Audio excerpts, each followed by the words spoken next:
So I think because there's many of us, maybe the best thing is to go down and introduce yourself and then tell the audience which was your film, so that then when we go to the questions, they'll know who to ask.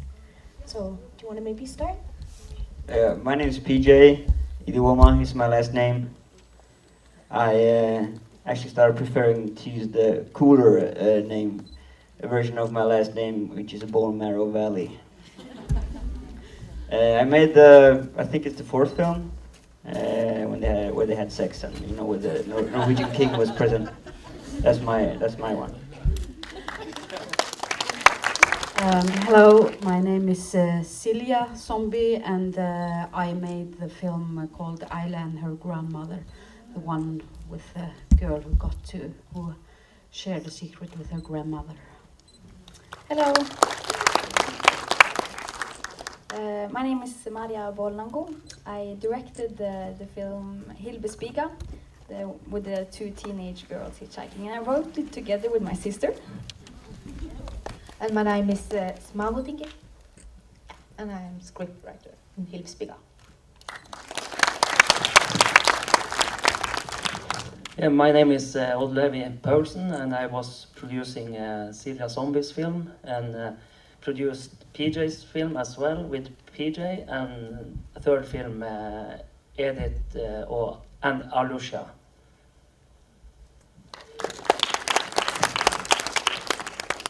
Boris, my name is Ella Maria Eira. I have produced the first movie called Sami Boy, directed by Elisoffe Henriksen. And I have also produced and directed the last movie called Burning Sun. Well, congratulations and welcome to all of you. So just right off the bat, are there any questions in the audience? Right here. For Ella Maria, how do you balance your culture with what you're doing as a musician and filmmaker? How do you find the balance between the two? Oh, yes, that's a good question. Well, it's a good balance because I play a lot music and touring, and when I'm not doing that, then I'm working with films.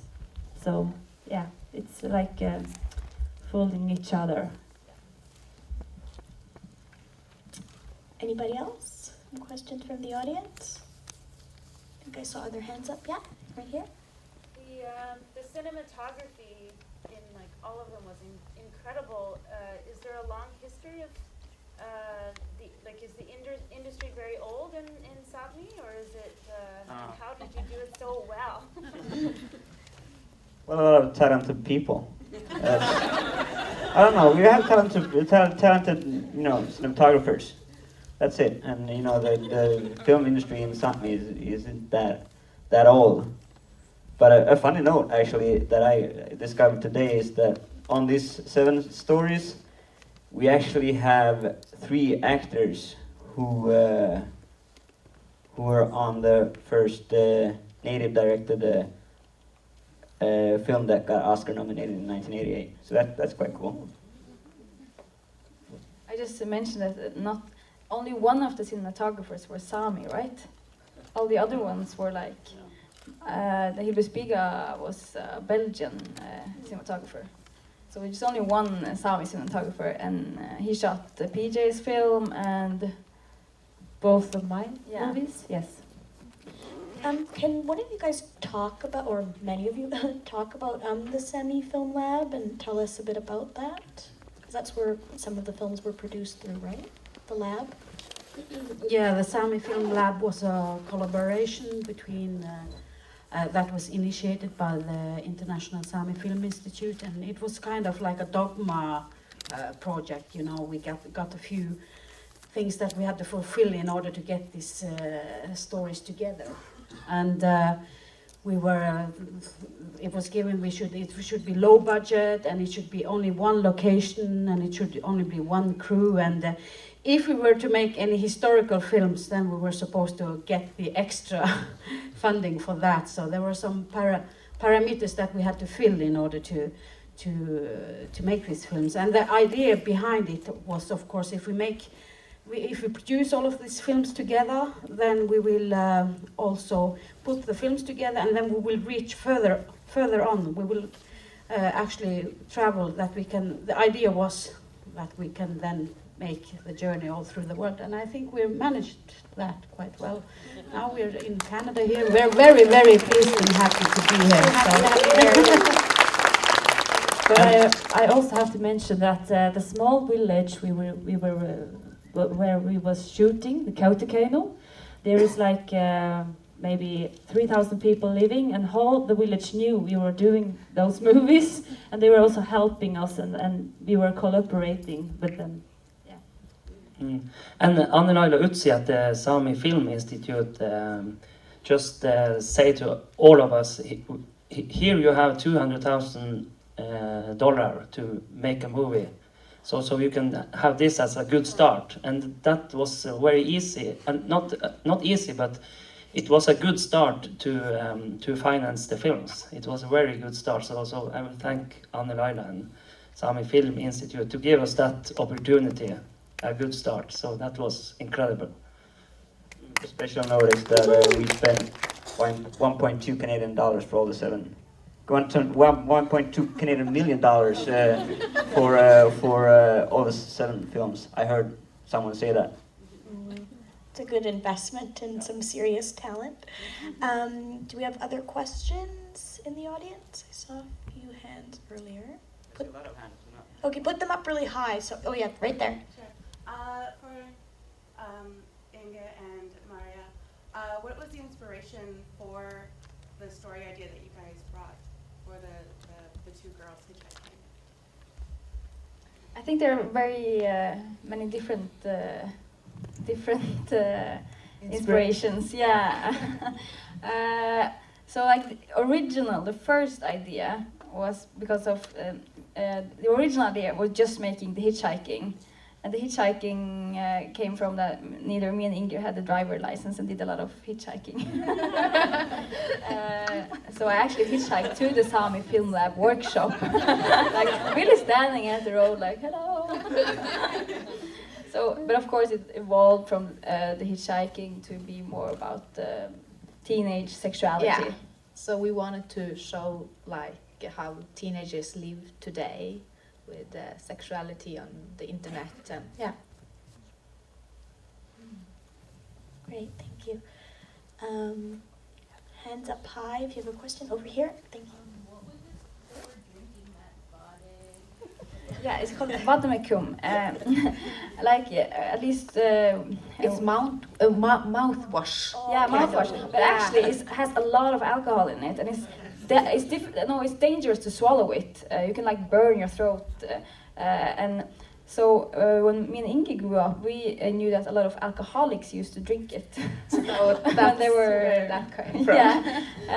yeah. So it's actually I also read like a newspaper about a guy just washing his mouth in the morning and swallowed it with vademecum, and he was stopped by the police, and he was tested for drunk driving. I think he lost his driver license.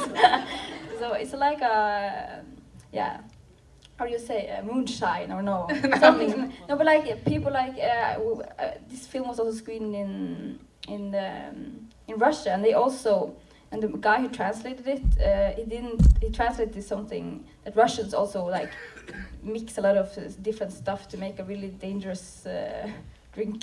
Yeah, so a lot of alcoholists use it. Yeah. Way in the back, up there. Yeah. Hi.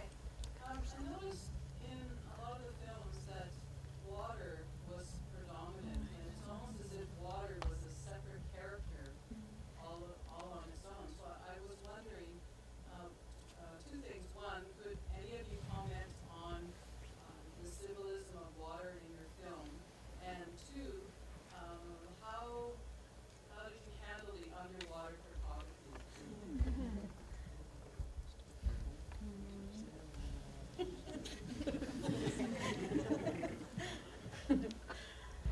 Yeah, I had water in my film. Just figuring out how to answer that. Well, yeah, water is important for for everybody. I think it was actually a coincidence that that there were so many films with water, with a water symbolism. As for my own film, yeah, water was there, and. I think the reason why I also wanted to have water in my film was because that is also connected with the moon phases and this young girl who goes through this changing cycle in her life. So that is basically why I have water in my film. But also that, as you were seeing, the grandmother was also blessing the water. So water is also being used as medicine in our culture traditionally. So and about the underwater photography. Yeah, I had also water. I think water is very clean, and we have a clean water in Kautokeino. It had a lot of symbols, but we did shot this movie. When we shot this movie, it was very cold, and it was very difficult to do that. But the underwater scenes was filming in the swim pool at the school in Kautokeino. Mm. Well, it's a lot warmer for the actors. We have time for just a couple more questions. We'll do you right there in the back. Yep. As for the film, the last film, Edith Silva, what's the meaning behind the hat that we do not know? The hat? Oh yeah, the The hat. meaning of the hat. Yeah, the hat.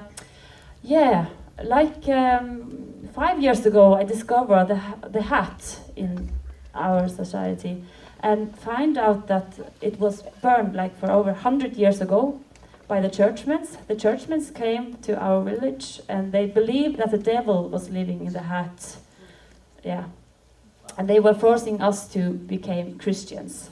So I felt it was very important for me to tell that story. Mm. And somebody else had their hand up. Here from. Yeah. Okay. Thank you. If there's others, they can go. No? I think you might be. Okay. It's your turn. So it was very interesting to see that element of water in the films and how it was used. It was used very differently, like with the granddaughter, the grandmother. It was very, it flowed very beautifully and sparkled like fingers and like roots and like branches. But yet in the last film with the hat, it was deadly, right? And so you really all used, and I thought maybe there was a master plan that you had. You know, where at the Film Institute, you said, okay, it has to have water, it has to have, it has to touch on the different generations of life, the teenagers, the people that are crossing, the woman who crosses the river, that age who become in love and yet they can't because of distance, and then the grandmother, so you kind of covered different time periods in their lives, and then the stress of in the first movie with just being overwhelmed by that sense of responsibility for a culture that is difficult and yet dealing with the elements. So I wondered whether there was a plan that you all had and collaborated, because you're so close. It must be a really powerful think tank of culture there. I would just call it a spiritual coincidence. Yeah, I think also it's like because it's water is a part of our culture, and like when I used to ask myself, what is Sami film, and like this is Sami film. This is we can show you our culture, and I'm glad that you had this experience with that you thought this was a master plan. So it's very good. It's very good feedback for us. Mm. Yeah, it's definitely really interesting and amazing to see like the similarities, I think, to some of the experiences and struggles, and also the empowerment through cinema that we have here also as Indigenous people. So I really want to thank you for showing us your beautiful work, and thank you for your voices. Really appreciate it. So that's all the time we have now for the Q&A, but thank you so much for coming out for the screening, and a big round of applause for